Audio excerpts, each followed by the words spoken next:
Naitwa Mako Sinandei, natokea shirika la Ujamaa Community Resource Team.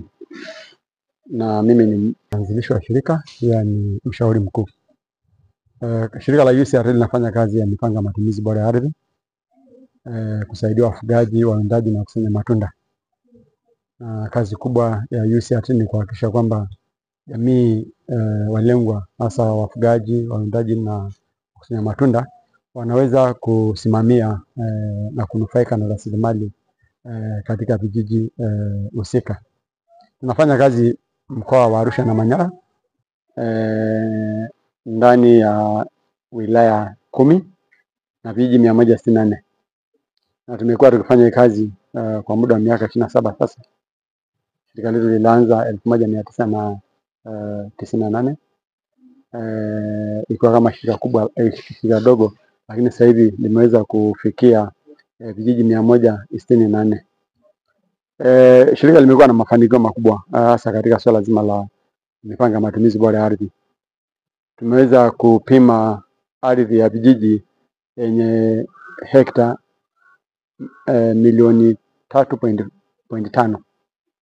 Lakini lengo letu kubwa hasa ni kuhakikisha kwamba maeneo ya jumla kwa wafugaji na wakusanya matunda yanaweza kuhifadhiwa. Kwa hiyo tumeweza kusekiwa CCRO.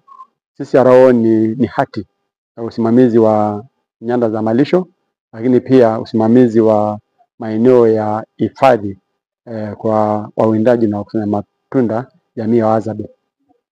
Na katika kufanya kazi hiyo tumeona kwamba ni mafanikio makubwa, kwa sababu jamii wameweza kutambua maeneo yao na kusimamia maeneo yao, lakini pia tumejenga taasisi za kijamii ambazo zinaendeleza zoezi zima la mipango ya matumizi bora ya ardhi. Na tumeweza pia kufanikiwa katika swala zima la kuondoa migogoro, kwa sababu tunapofanya mipango ya matumizi bora ya ardhi tuna mambo mengi. Mojawapo ni kuhakikisha kwamba migogoro inayokumba rasilimali asili katika vijiji vinaondolewa. Kwa hiyo tumeweza kutumia mabaraza ya mila kuondoa migogoro ya vijiji na kijiji kwa kuangalia mipaka, lakini pia tumeweza pia kuondoa migogoro katika matumizi. Kwa mfano, wafugaji, wakulima na jamii zingine, leo ukienda bonde la Ida chini, wafugaji na wafugaji wa maana ya jamii ya Barbaig na Wahadzabe, wawindaji na kusanya matunda, wanashiriki pamoja katika kutumia rasilimali zao. Tunaangalia pia resources ambazo au mali asili ambayo iko nje ya kijiji, kwa maana kwamba tunaangalia swala tunaita connectivity. Vijiji vinaweza kuwa connected katika matumizi ya rasilimali. Kwa mfano malisho. Malisho haiwezi tukua kwa kwenye kijiji kimoja. Malisho yanakuwa zaidi ya kijiji kimoja. Sasa kuna utaratibu wa jinsi gani malisho yatumike kutoka kijiji na kijiji, kata na kata, wilaya na wilaya, na hata baadaye mikoa. Kwa sababu swala la ufugaji wa sasa au kwa wakati huu, kulingana na mabadiliko ya tabia nchi, huwezi ukajitosheleza katika kijiji chako. Huenda usipate mvua, unahitaji kupata majani kwa vijiji vya jirani. Sasa lazima kuwepo na makubaliano.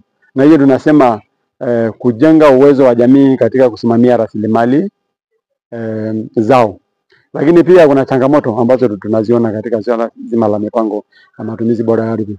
Na changamoto kubwa ni pale ambapo wananchi hawahusishwi katika swala zima la usimamizi wa ardhi na rasilimali.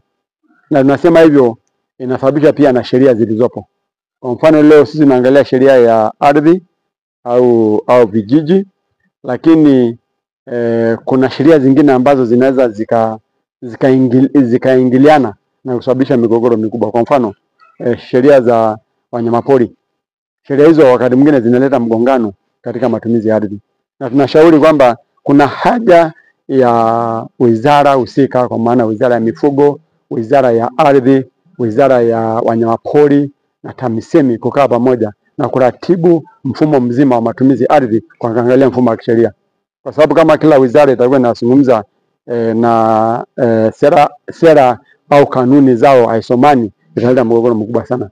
Na hiyo ndio wito wetu kama shirika la UCRT na jamii, kusema kwamba tunahitaji kukaa pamoja na kutengeneza mfumo ambao ni shirikishi, na kama rasilimali zina overlap au kuna rasilimali katika kijiji kulingana na wizara, basi kwa mfano unaposema wanyamapori, mifugo, ni muhimu sana wizara ya mifugo na wizara ya wanyamapori wakae pamoja na kutengeneza regulation ambazo ni nzuri na ambazo hazileti upinzani wa aina yote katika ardhi za vijiji.